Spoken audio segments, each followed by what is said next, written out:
Tapon mo na yung motor mo. Po. So what's up guys, ngayong gabi nga ay sasamahan sana namin si Meka at saka yung kaklase niya sa patayan. Ang kaso nasiraan kami ni Michael. Kaya ayan, naiwan kaming dalawa dito. At Tapon mo na yung motor pilit mo. na yung pinapaanda dito sa sasakyan. Maglakad na lang tayo.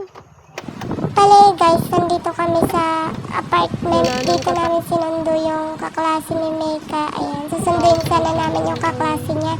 Bale, dito yan sa harap ng bahay ni Sir Gavin dati. Time check. 9:39. Ang kaso nga lang ay biglang tumirik yung aming sinasakyan. Kaya ang nangyari kasi is nauna na si Meka at saka yung kaklase niya dun sa patahian. 7:30 tayo. Imbis na sasamahan namin, ayan, naiwan kami dito dahil natirik yung aming sasakyan. Dito ngayon wala nang magawa si Michael.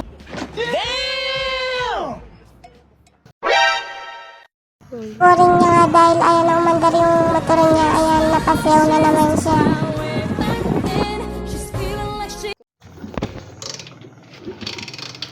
Oh, sino daw magpapaandar? Patay mo ilaw. Dito nga guys, ayan, sinubukan ko din magpaandar. Baka sakaling mapaandar ko. Ang kaso nga lang, ayan, walang nangyari. Ayaw talaga niyang umandar guys. Ding! Ayaw mandar. Kaya tignan niyo yung ginawa ni Michael, ayan. Imamontage niya na lang daw yung motor niyang ayaw umandar.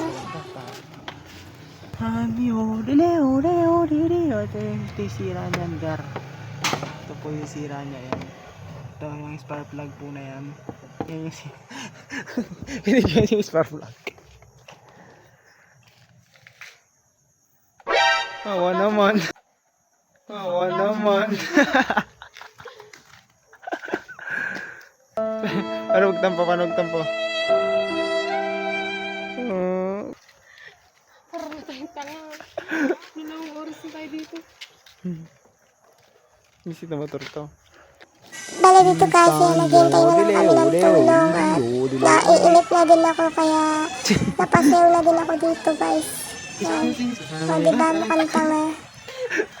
At dito nga, umisa ulit si Michael, ayan. Dito nga sabi ko kay Michael ay itabi niya na dito yung sasakyan dahil malapit na yung tulong. 1 hour later. At dito nga, ayan, finally dumating na din yung tulong namin. Ayan, sinasabi ko si Daddy Yo, buti na lang ay tamang-tama na pupunta siya dito dahil nga aakyat siya bukas.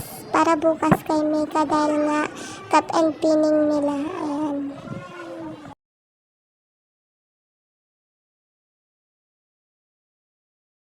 Huh? Masunog ka pa dyan. Eh, pwede natin pang hiwa ng salamin yung spark plug. Bababastan ulit natin. The rescue is here.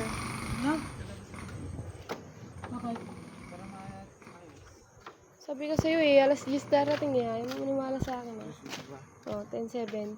Kuno mo yung... Ah! Sabi ko na.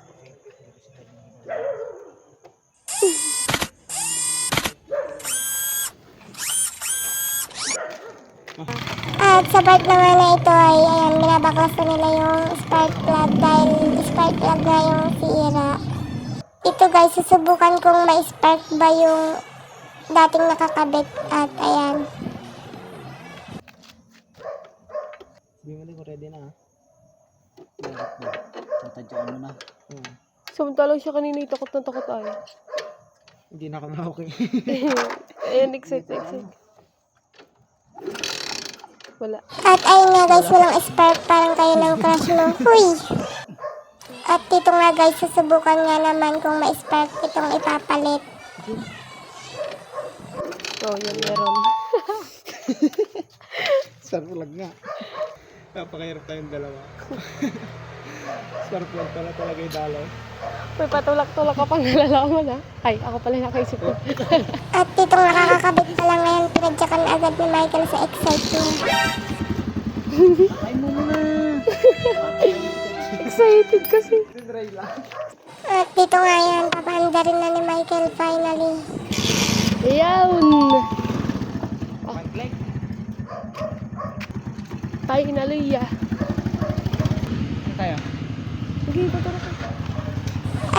Pagkatapos nga lang mayaring gawin na yan, susunod na din kami agad dun sa patahian.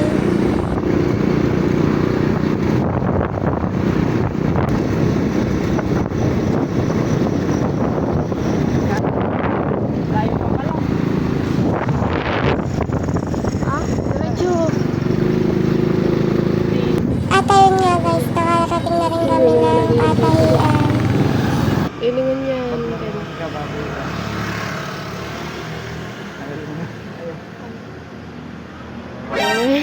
Chismoso. Tumingin niya ata sa likod niya lang mismo. Sa loob. Dito sa loob sana pala. Sabi ko. Silang Katawa-tawa pa. type na meron silang manandang dun yung bubalan. Oy. Lumingon. Ay, tignan mo. Nagpapower up na. Ikaw lingon. Uy. Uy, lingon. Uy. Uy, lingon. Uy. The next day. At ito nga guys, binalikan ko na lang ng kinabukasan dahil hindi nangyari kagabi. Nabot kami ng alas 3 doon. Pero hindi nila nayaring tahiin kasi nga madami din nagpapatahi. Kaya bali binalikan ko na lang ng kinaumagahan. Tingin yung katao. Nagre-reklamo na meron na talagang nagagalit doon. Bali dito nga guys, ayan, tinulungan ko na nga lang magbotones si Meka dahil anong oras na nga at 6 AM nga ang call time nila. Yun yung medyas na yun, baka kailanganin. Hindi pa ba tapos? Hindi lang po pwedeng basta gupit na lang na ano. Ang cellphone ko ba? Ano dyan? Bali dito nga guys, hindi na ako sumama. Sinasama nila ako kaso may gagawin pa ako. At dito nga nakauwi na si Meka, ayan, nayari ng cup and feeling nila. At dali-dali siya kumuha ng pagkain agad dahil nagutom daw siya. Ang tagal daw nilang naghintay. Ayan, makapananghali na to guys. Kunin mo yung anong araw na. Ano yung bag? Ipagtandos ko to. Kahoy doon. Yes, we were born to make history. Like an